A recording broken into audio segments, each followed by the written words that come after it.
You wake up and something is wrong. Your body is burning. Every joint aches. You can barely lift your head.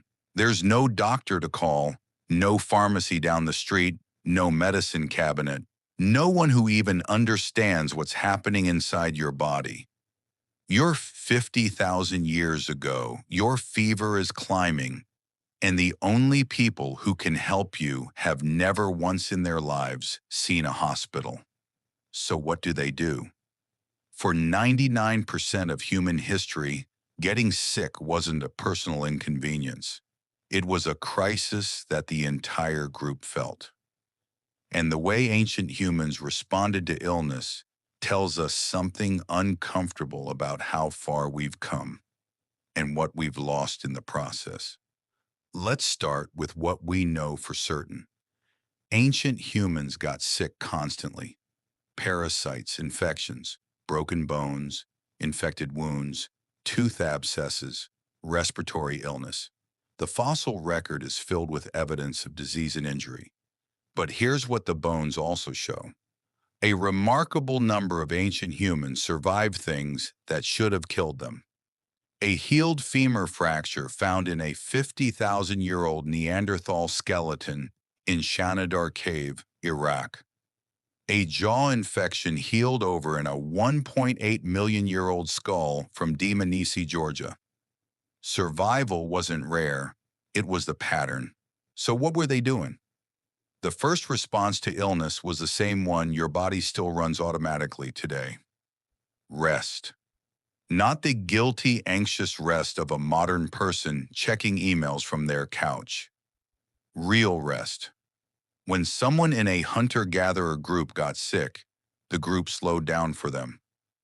Anthropologist Kim Hill, studying the Ashe people of Paraguay, documented that when a group member fell seriously ill, the entire band would reduce travel, make camp earlier, and reorganize daily tasks around the sick person's recovery. There was no concept of pushing through. The group absorbed the cost of your illness because they understood, on a level built into their survival instincts, that losing you was more expensive than losing a day. But rest alone wasn't the whole strategy. The second response was heat. Fire. Ancient humans had controlled fire at least 1 million years ago, and they understood intuitively what modern medicine confirmed much later. Heat kills certain pathogens. Warming the body, staying close to the fire, drinking heated liquids. These weren't superstitions, they were functional.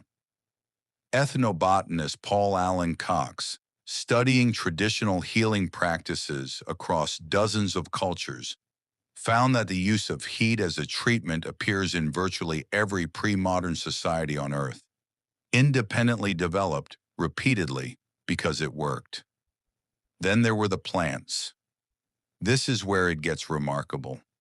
In 1960, archaeologist Ralph Selecki excavated Shanidar Cave in Iraq and discovered something no one expected. Buried alongside a 60,000-year-old Neanderthal skeleton was an extraordinary concentration of pollen. Not random pollen, specific pollen, ephedra, groundsel, grape hyacinth, and yarrow, flowers that had been deliberately placed in the grave. And here's what makes this extraordinary. Every single one of those plants has documented medicinal properties. Ephedra is a natural decongestant still used in modern medicine. Yarrow reduces inflammation and slows bleeding. Groundsel has been used to treat fever for thousands of years across multiple continents. Someone 60,000 years ago knew which plants did what, and they used them. This wasn't isolated to one cave. Across archaeological sites in Europe, Africa, and Asia, researchers have found evidence of ancient humans deliberately processing and using medicinal plants. Residue analysis on stone tools from a 250,000-year-old site in Italy found traces of yarrow and other anti-inflammatory plants. In El Cedron Cave in Spain, Dental plaque extracted from Neanderthal teeth contained poplar bark, a natural source of salicylic acid, the same compound that makes aspirin work. They didn't know the chemistry, but they knew the outcome. Now let's reconstruct what actually happened when you got sick. You wake up burning. Someone notices immediately. In a group of 20 to 50 people sleeping within feet of each other, nothing goes undetected. The group's most experienced healer, not a doctor, but the oldest person who had seen the most illness and remembered what worked, comes to assess you. They feel your forehead. They look at your eyes, your tongue. They ask where it hurts. And then they go to work. They bring you closer to the fire. They bring you water, more than usual, because dehydration during fever is dangerous, and they've watched enough people die to know this. Someone leaves camp to find specific plants, not randomly. They know exactly which ones. They've been taught since childhood which leaves reduce fever, which roots stop infection, which bark relieves pain. They prepare them carefully. Some are brewed into a liquid, some are chewed, some are applied directly to wounds as a poultice. And then the group does something that is both ancient and radical. They take care of you. Not because they signed up for it, not because of obligation, but because a group that abandons its sick dies. And a group that protects its sick, including the elderly, the injured, the weak, carries forward the knowledge, the experience, and the memory of everyone who has ever survived anything. Your survival makes the group smarter. Here's the part that changes how you see modern medicine. We didn't invent healing, we systematized it. The World Health Organization estimates that 80% of the world's population still relies primarily on plant-based medicine. And in a 2001 study published in the Journal of Ethnopharmacology, researchers found that of the 122 compounds in modern pharmaceutical drugs derived from plants, 80% were discovered by following traditional knowledge. The pharmaceutical industry didn't find these compounds by accident. They found them by asking people who had been using them for tens of thousands of years. But the most powerful medicine ancient humans had wasn't a plant. It was each other.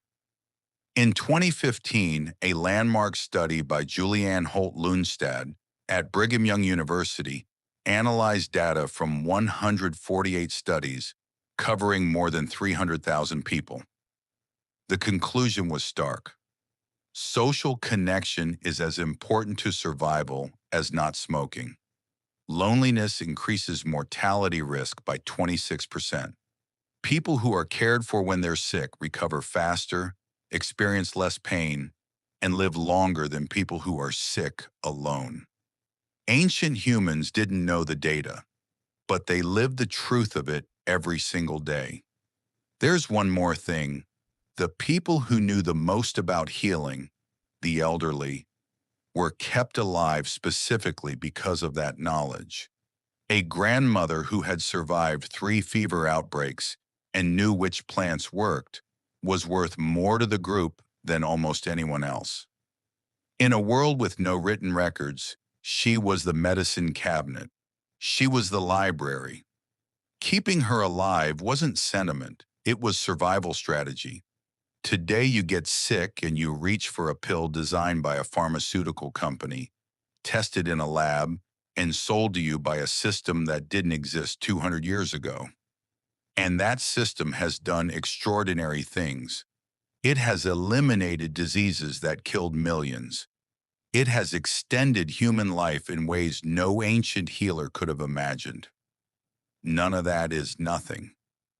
But somewhere in the process of building that system, we stopped doing the things that worked for 300,000 years. We stopped resting completely. We stopped being cared for by people who knew us. We stopped sitting by fires. We stopped knowing which plants did what. We outsourced our healing to strangers in white coats and forgot that, for most of human history, the most powerful medicine on earth was a group of people who refused to leave your side until you got better. You wake up and something is wrong. You reach for your phone. You book a telehealth appointment. You get a prescription. You pick it up alone. You recover alone. And it works. It almost always works, but it works the way a vending machine works: efficient, impersonal, disconnected. Your ancestors would have been amazed by the medicine and heartbroken by the loneliness.